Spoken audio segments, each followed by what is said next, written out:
I'm Blake MacCully from Cross-Eyed Airbrush in Calgary, Canada, and today we're going to do Ask Kickin Airbrush advice.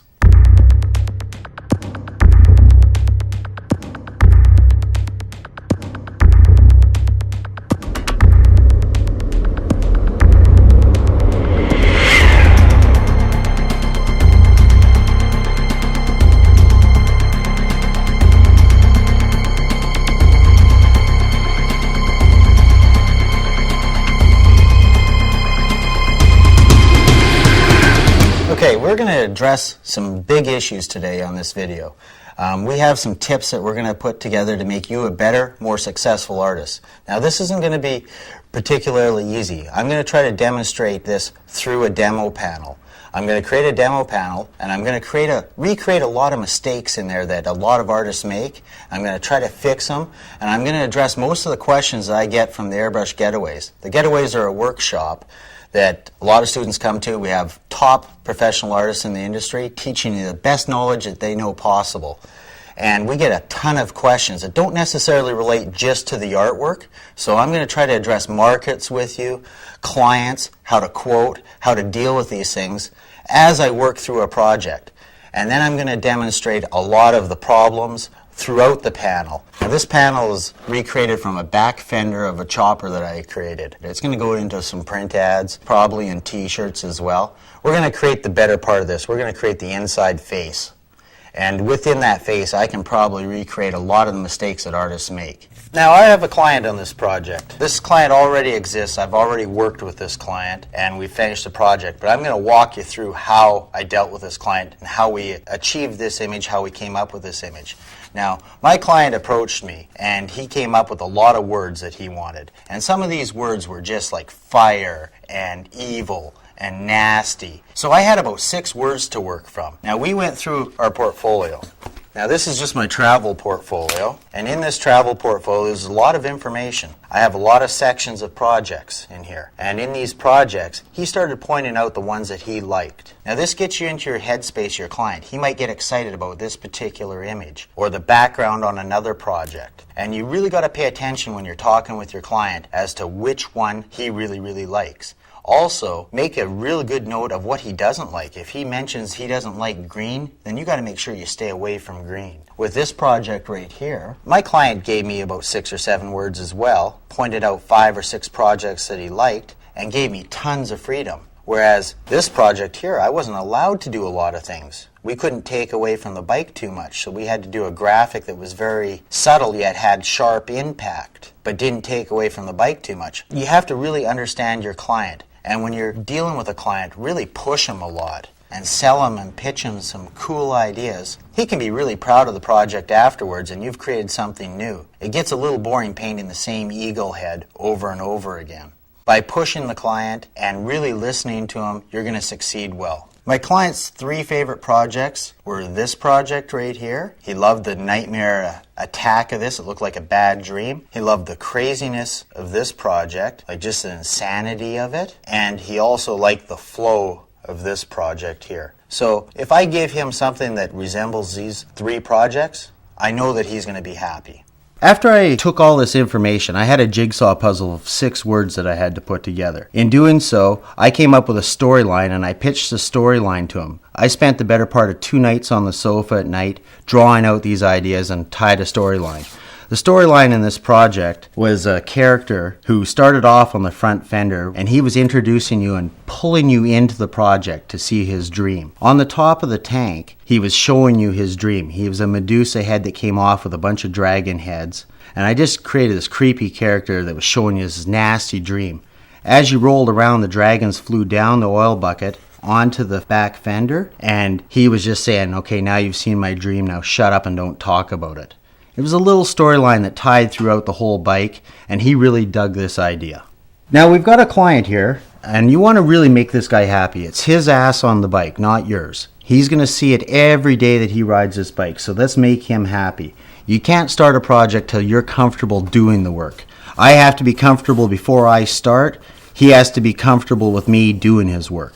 So make sure you have a great comfort zone. So now let's get to the drawing here. I've started working out some thumbnails. You start small, don't waste any time. Get your idea down really quick. Pick your light source. You know, if there's a secondary light source, I pick them with little arrows. I don't want to waste a lot of time in this process. I just do little thumbnails until I start working it out. You know, I want it soft on this side. There's a dark shadow on this side. So I'll start drawing it all dark like this. There's no sense wasting a lot of time until I figured out how my lighting is going to work. And then I can work on my image a little bit. If I'm starting to like this little thumbnail, I might do 3 or 4 of these. Now, this bike took me 25 hours of drawing to work out the whole project. And this is how I start a project. And I'm just going to tighten up my drawing now. Drawing's very important in every process that you'd work with.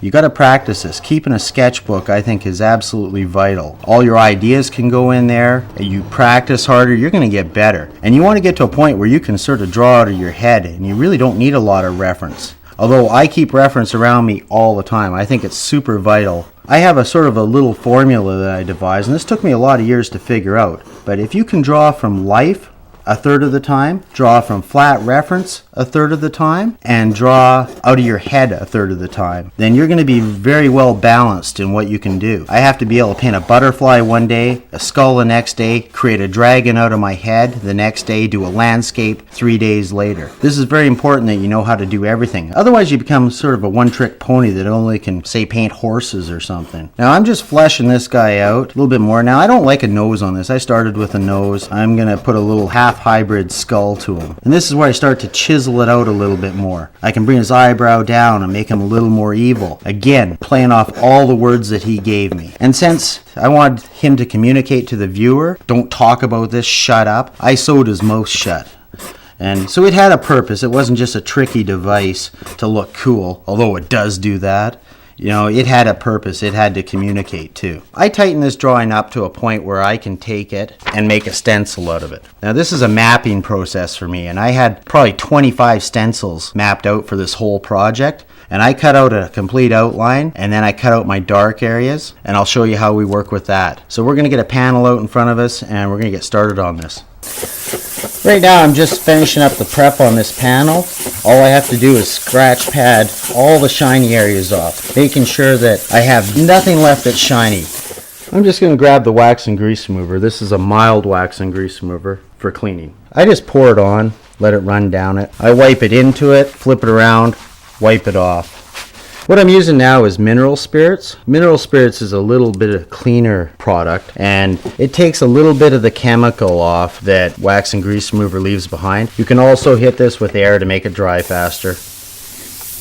I'm going to shelf my panel right now in a clean spot and grab my stencil and my cutting board.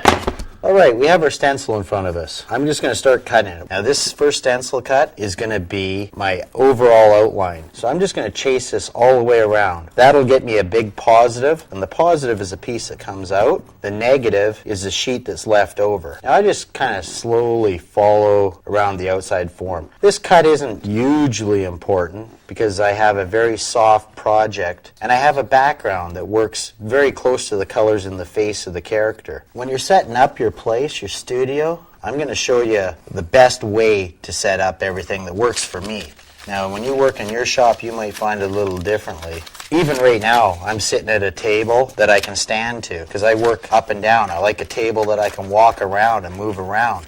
Okay, we've got this guy pulled out. There's our negative and there's our positive. Okay, we're just going to cut out all these block shapes. This is getting me my darks so I can map out my shapes. This is really important because you can lay out 2 of them the same, flip it on the other side of the bike tank, and you can actually go in and revalidate your holes. So if I get white overspray into a eye socket that's supposed to be dark, I can lay it back in, put it in dark right away. And for the beginner, this is really cool. You know, if you get overspray back and forth, you can go back in and remap it out and you haven't lost it. A guy's got to really think out his project before he starts something. I do a step procedure, and sometimes they're 10, 20 long, sometimes they're only 5 long, depending on the complexity of the project. If you can spend 20 minutes thinking about how you're going to do this project in the most efficient way, you can save yourself 4 or 5 hours, sometimes a couple days in the end result on a project just because you were smart in how you went about it. Experience is really important in determining how to come up with these steps, and this is going to take you some time. you're going to learn by your mistakes. And unfortunately, you should be learning on your own mistakes or your own projects, not your clients' projects, before you make these mistakes. So when you're first starting, you just got to think it out. Oh, it's better for me to do white before I go to my blue. I should mask this up. I should do the background first. No, wait, maybe I can do the image first, then the background. That's a smarter way because I think it'll take me less time to mask this up. So until you get your feet wet, you may not know these steps, but really be thinking about it all the way through. This process will develop in your head and you will get better at it. But I mean, you are going to make mistakes and it's going to teach you along the way. I'm going to chase this around with freehand. I don't want this to look like a stencil when I'm done. I want it to look like I went in there and just freehanded. It looks very natural. So I spray very lightly and just use it as a mapping procedure. We're going to take a quick second to look at our reference art. Reference is really important. Now, I didn't have the luxury of having this done before I started. Now, I could have done a panel first, but I did the bike first, the panel later. But we still have to create this out of our head to start with. So what we're going to do is we're going to take our stencil. I went a little bit larger so we can see things. And we're just going to concentrate on the face, and then we're going to make up some background later on in the project. When we were talking about planning out a project, I had to figure it out. So try to get a vision of what it's going to look like when you're done. And it's tough to have that vision, but once you get that vision, then you can try to work out the steps. Like I know I'm going to go in with my lights first on a black panel. That's my first step. I'm going to cut my stencils out. There's another step. And I write those down in point form. And then I'm going to go into my slight darks and map out all my darks.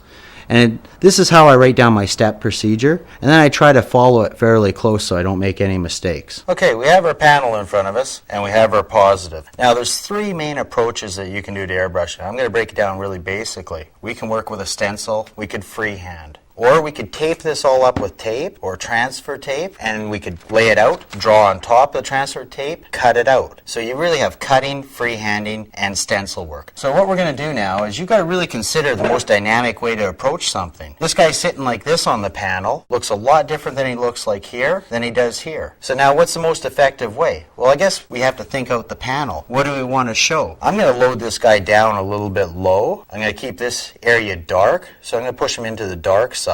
This gives me more room to play around up here if I want to add some stuff. And I think I want some wild sky in here. So now that we were dealing with placement, this is important when you tie it into your project.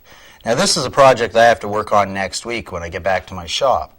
I have to consider angles. So when I take this face and tilt it on there, it's important to place it on the tank or on a fender, or if it's on a goalie mask or a helmet. You've got to keep in mind where straps go and buttons and buckles on a goalie mask.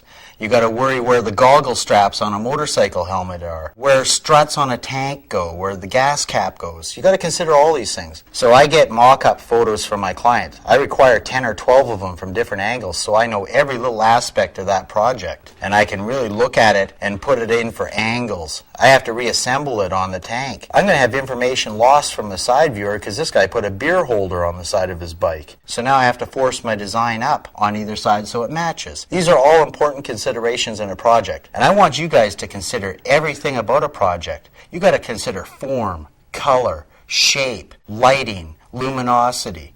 All these terms are very important, and all these things, if you consider them, you can make your image more dramatic. Okay, I took my positive, laid it down, found where I wanted it, grabbed my negative, laid it over top of it, pulled the positive out, so I know my placement is correct. Now I'm just skirting this so I don't get overspray. I've just used transfer tape. You notice a bunch of toys here? I've just picked out a lot of nuts and bolts, and what this does, it keeps my edge down nice and tight so I don't get underspray under the paper. I've mixed up some white. I've diluted this in half. This is a transparent white from AutoWare Colors, and I use a mixture of clean solution to thin it out. And I know this ear is going to be bright. I'm looking at my reference up top here on that panel, so I'm going to start on my bright areas first. Just light passes. If you go too hard on this, it'll skate.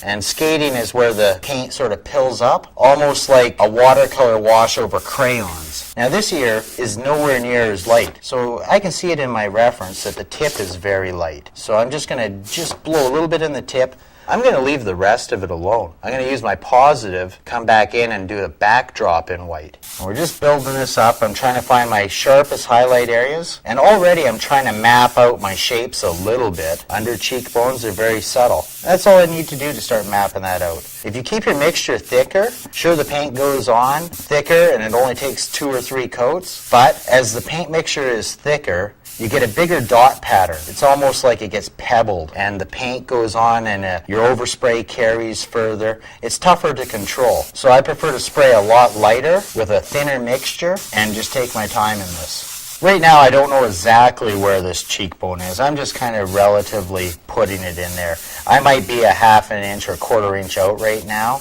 and that's not going to be a big deal. We'll be able to find out where it is a little bit more when we get that positive in there. And the positive stencil will map out the eye and the nose, and then it'll be easier to find out where that cheek is. But I know it's going to be very close to there. I know it has to be bright, so I'm just going to get that area done.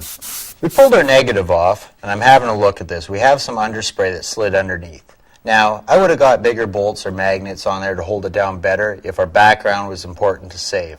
Right now, the background isn't important to save because we have a lot of atmosphere coming in behind here. I'm going to put a lot of sky in here. I'm not concerned about it. So I'm going to grab my positive. I'm going to throw my positive back in and register all the lines on there. In my image, I want this half of the face to be very dark. So my background is going to be lighter on this side than what he is on the face. Holding the airbrush and getting the right angle of approach is really important. A lot of people that come to the getaway come there and they're holding it with the wrong hand. They might be right-handed and they're holding it with their left, or they're holding it with their thumb. They might be very unorthodox because they're self-taught. Now, guys have trained themselves to work that way and have done very successful at it. Mark Fredrickson apparently does this with his thumb. Geiger does it too. I tend to hold it like this. I cup my hand, and by cupping my hand, it takes my shakes out. I get a little bit shaky if you're with one hand and you're going around like this, especially with straight lines. I call it triangulation. You're pivoting at your elbows, and you're kind of doing a pendulum with them. This will steady out your spray. And if you're doing this for 12 hours a day, you're going to fatigue and get tired. Your hand, when you first start, is going to probably cramp in the first 15 minutes. I like to do some stretches with my hand, push them against the table, really stretch out and keep your hands loose and nimble. And by doing that, I can work 3 hours more a day. And that's really important in the long run. When you're standing here and you're approaching a project, you got to look good. You never know when a camera's around. So your stance is very important. But serious, you really have to be on the right approach when you get in here.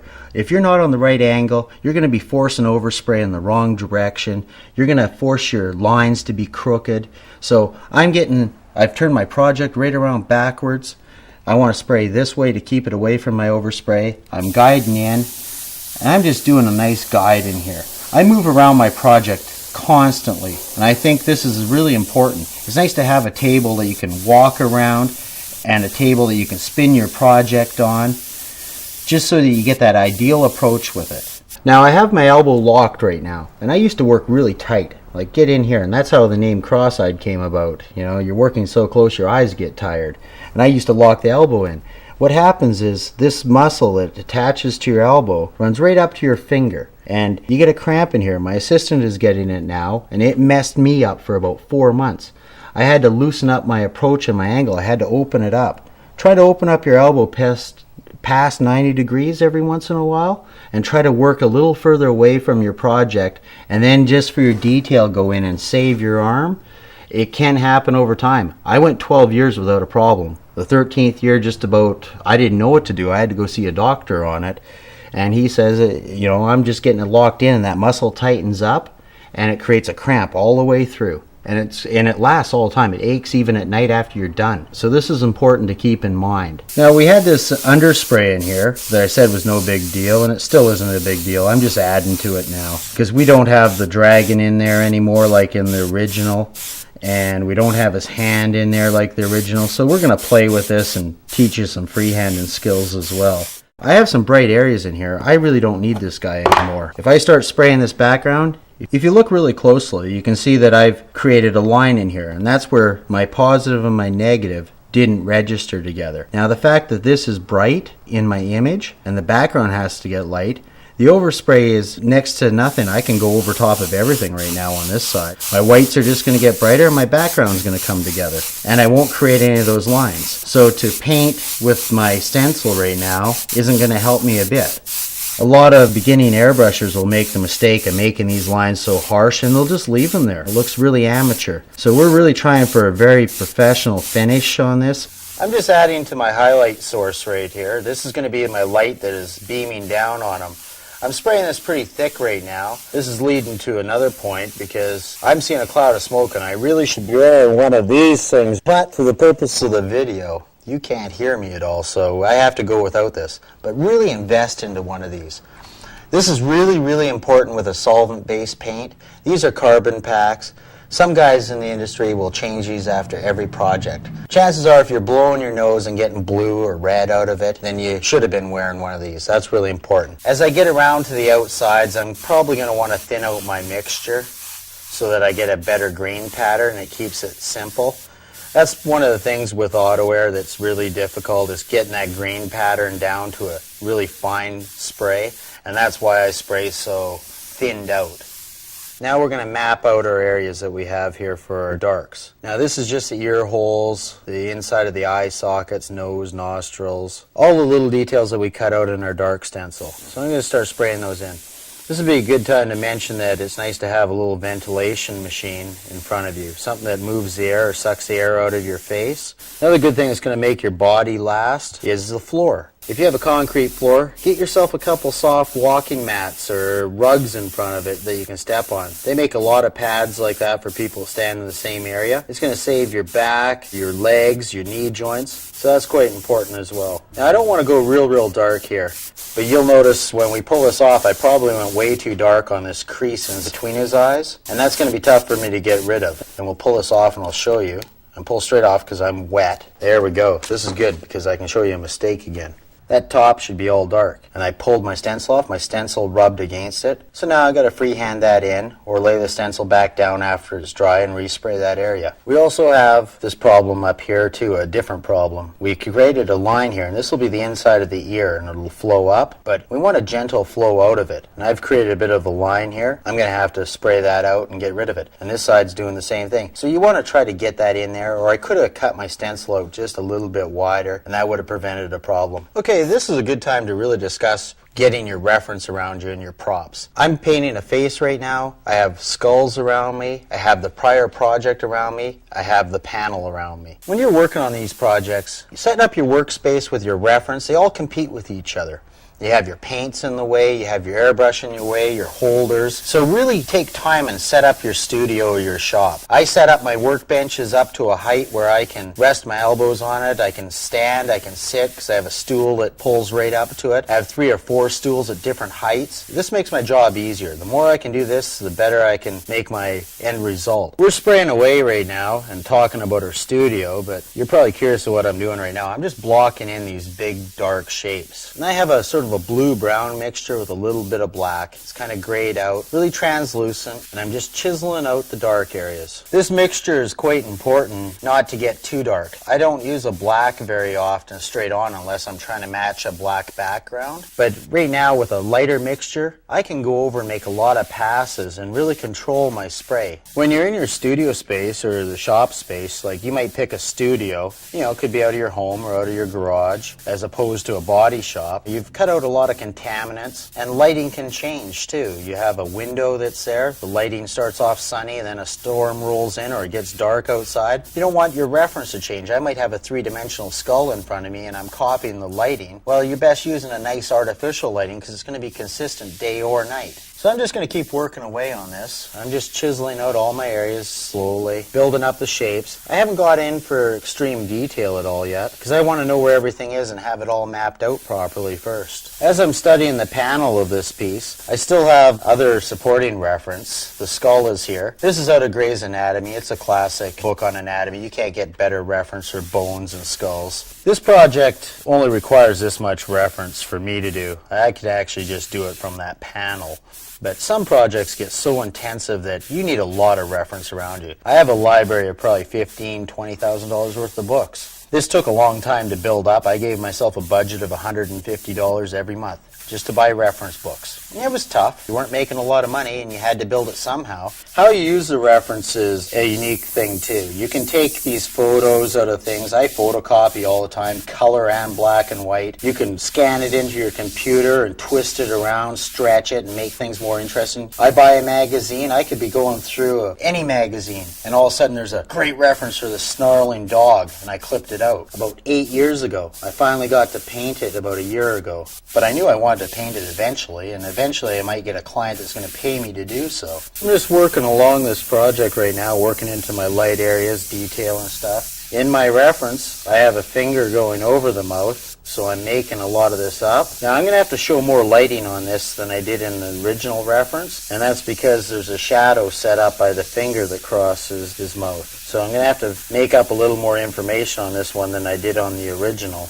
Earlier I was talking about how you can take reference from life, from photos, and work out of your head. Now this is where we're combining all of them. That's getting a little dark right now, so I'm going to back off on that and just keep working around it while I still have this color going. It's very efficient to stick with the same color as long as you can. I can lay this in really lightly, and I'm creating a nice little brown sepia gray. And this is chiseling out all my dark areas really lightly when I need to. And after I pound them really hard, it almost comes out like a black. I've also gone in here and put in a side neck that's in behind the shadow, and I'm blending it out and just pounding it in fairly strong. We're going to take a quick break as this panel starts to dry and discuss products. Always pick the best products possible.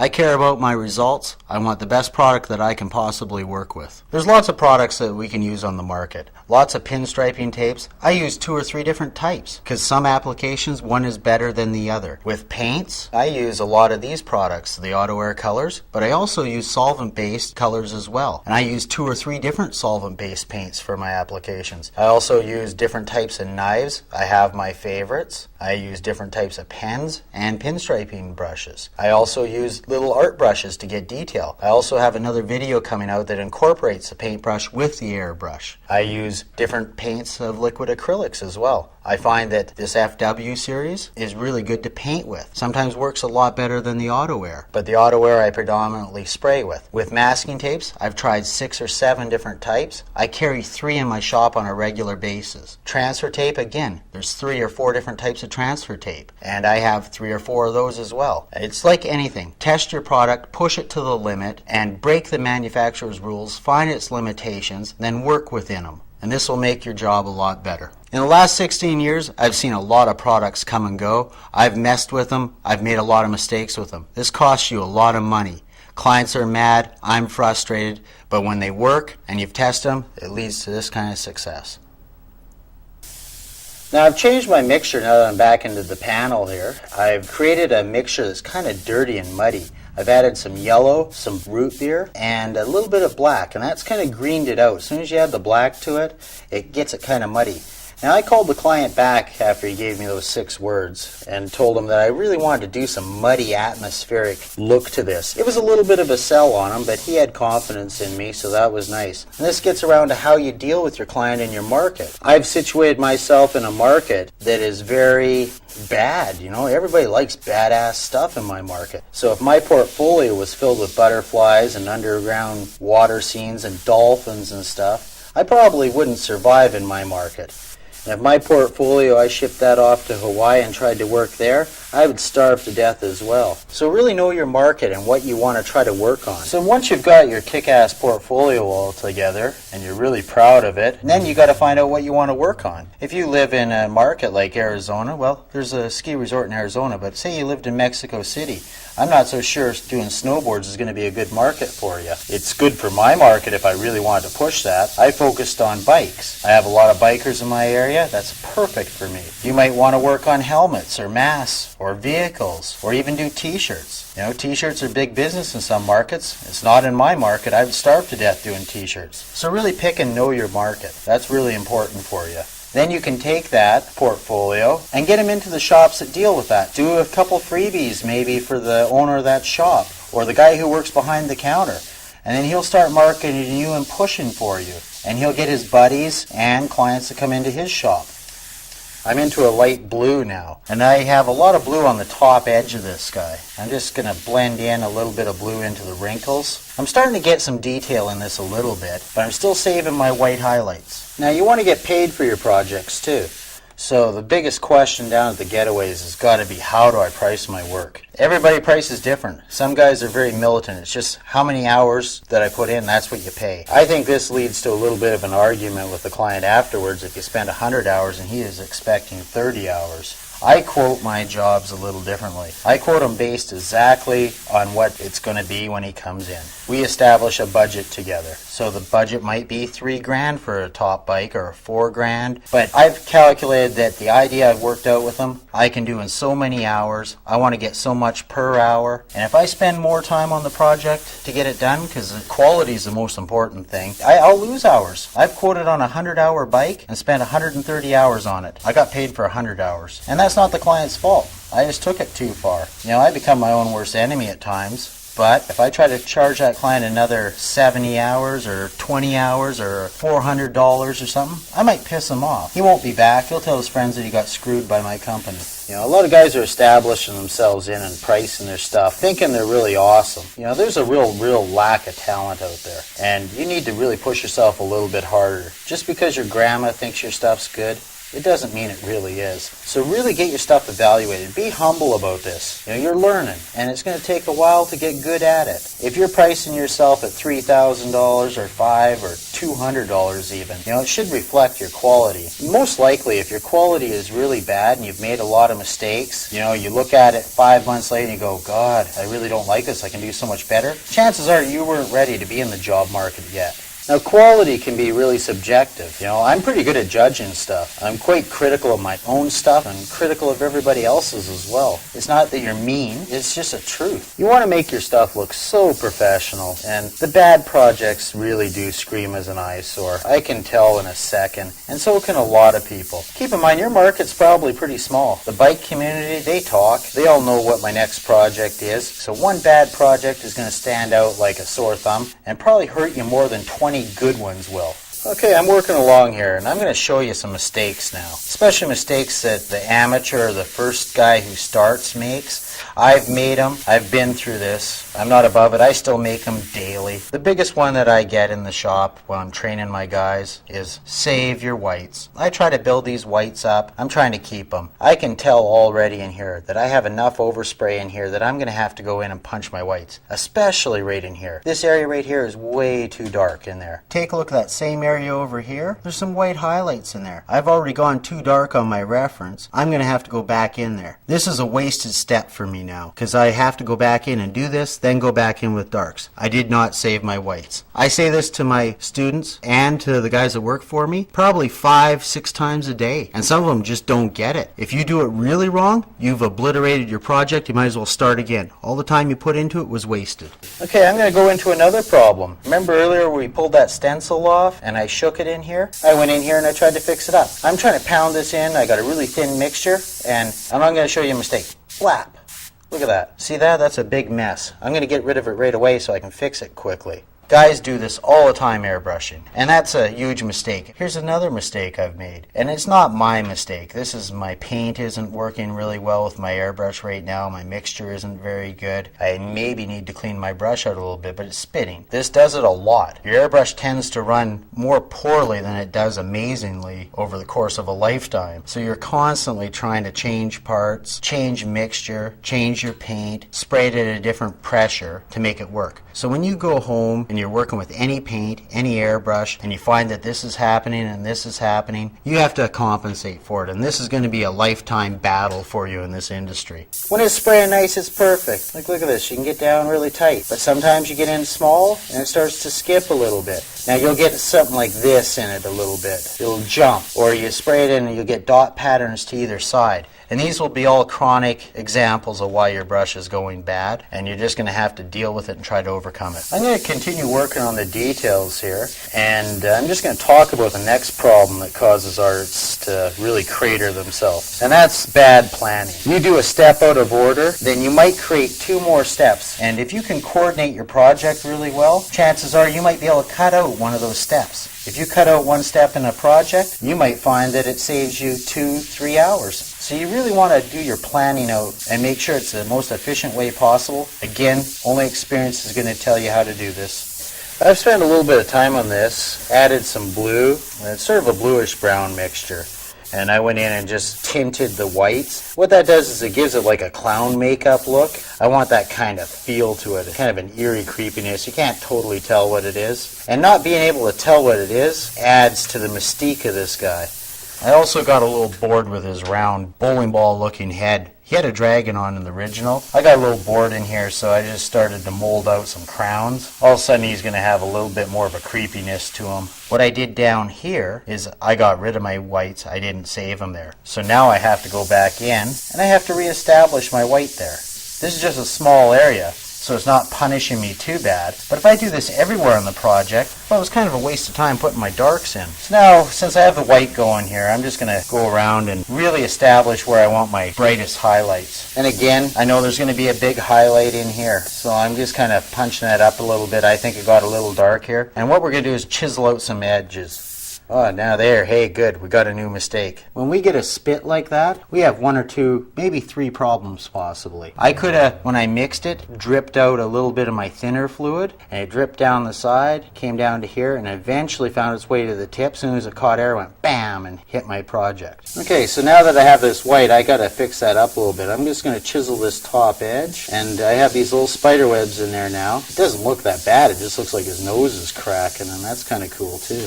It's nice to see some of these mistakes in here too. It makes you feel kind of human. You know, it doesn't matter what level you're at, we all get them. We've all dropped paint, we've all wrecked projects, we've all made mistakes.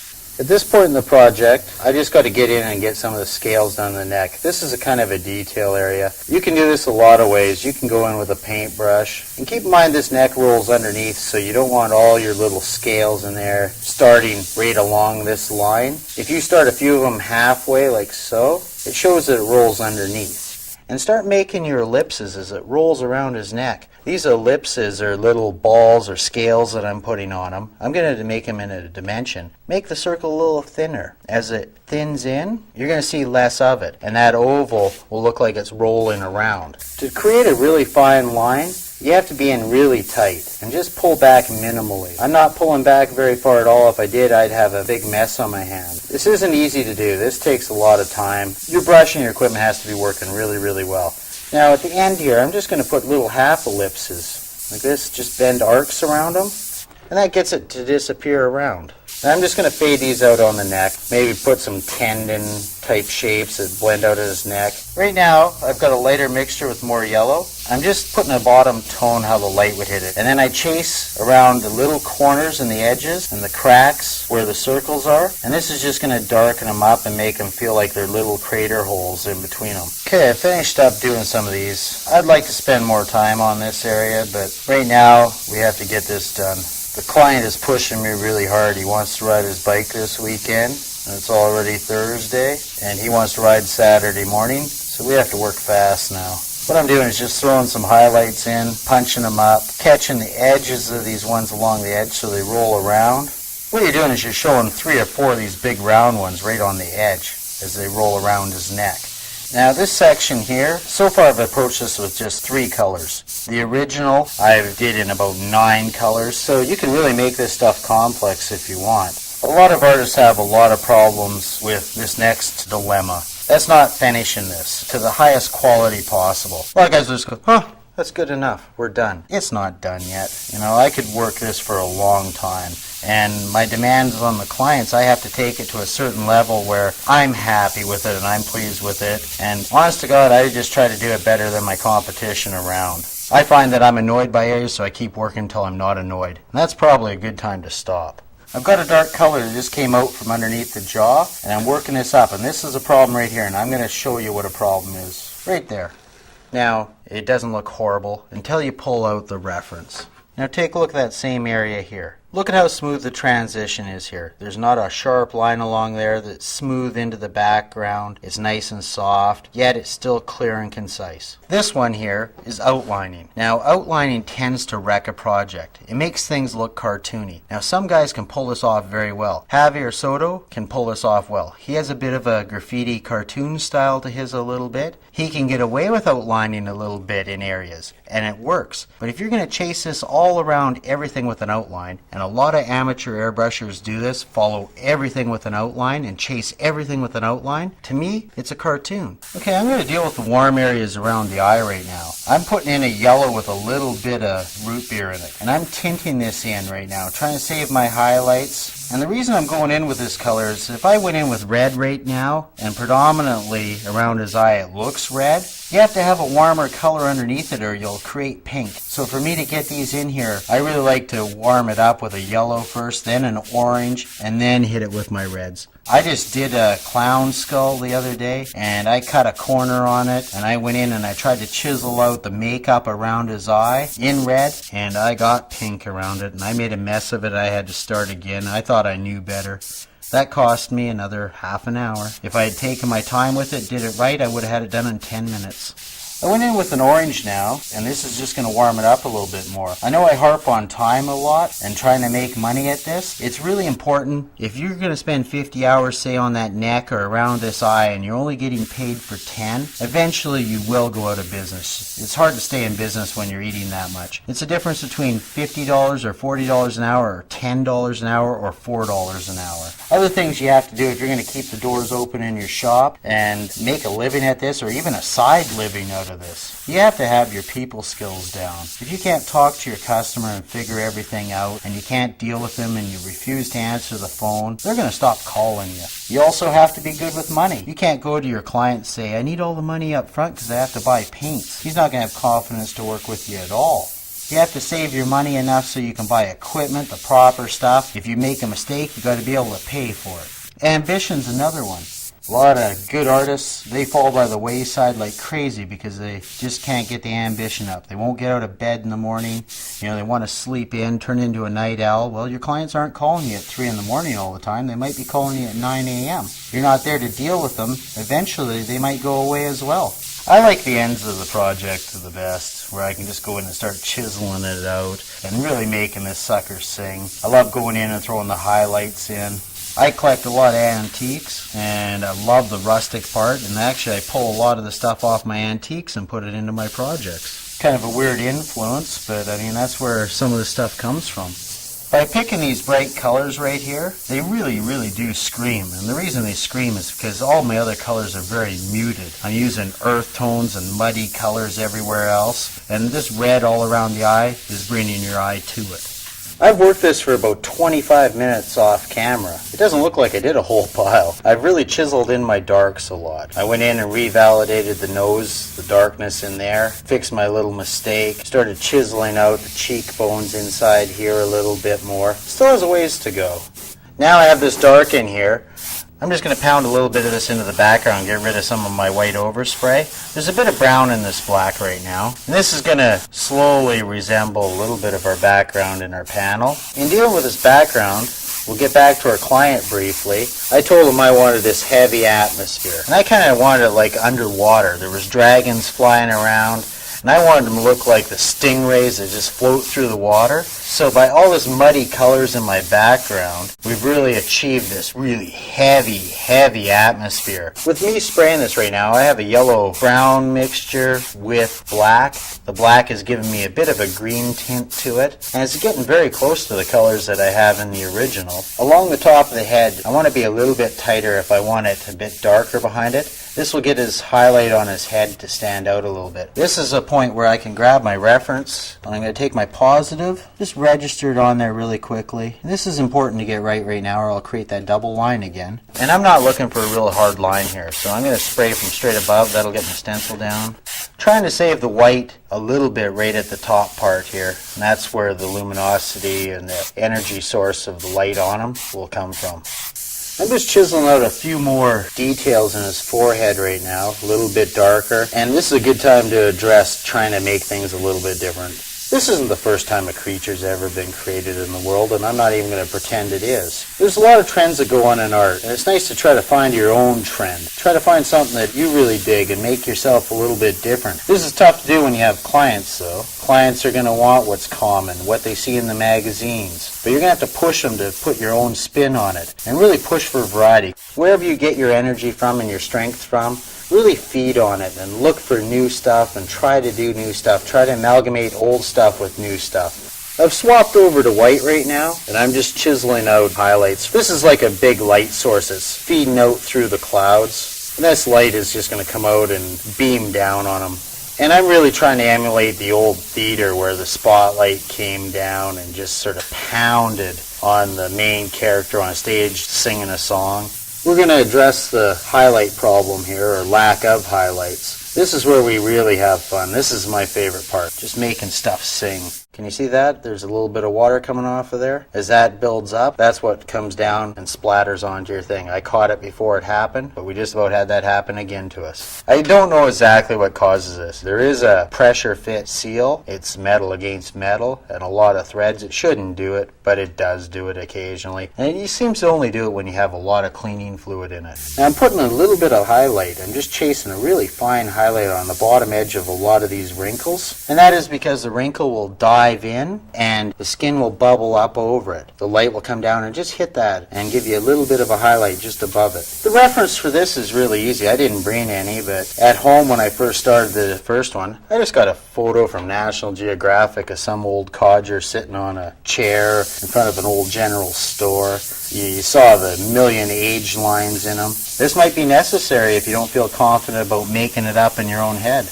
Alright, I've tinted this again, followed out my white highlights, blended it out with a tint like we did earlier, and it's getting really close. But right now I noticed something really gaping. I looked at the stitches, I haven't approached those. That's kind of the last thing anyways. So I'm going to lay my stencil back in, and wow, this is pretty fascinating. It looked like they were okay right there, but actually you can see the lips right through the whole thing.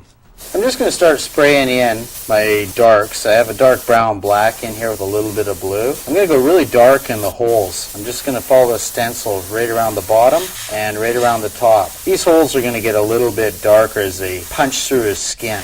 I'm going to get a little tricky here, and I'm going to change to a white. I'm just going to lay a white highlight, and this will give the bands of each stitch a bit of a highlight. And I'm just going to take about the highest point where I think the light is going to hit it. Now, without taking my registration off, I'm going to flip it up and see if that worked. Yeah, there we go. We've got a real bitchin' character here. I'd like to spend another 4 or 5 hours on him to complete him, but for the purpose of this video, we're done. I've given you a lot of cool information. I want you to kick ass with it. I'm Blake MacCully from Cross-Eyed Airbrushing. Thanks for watching.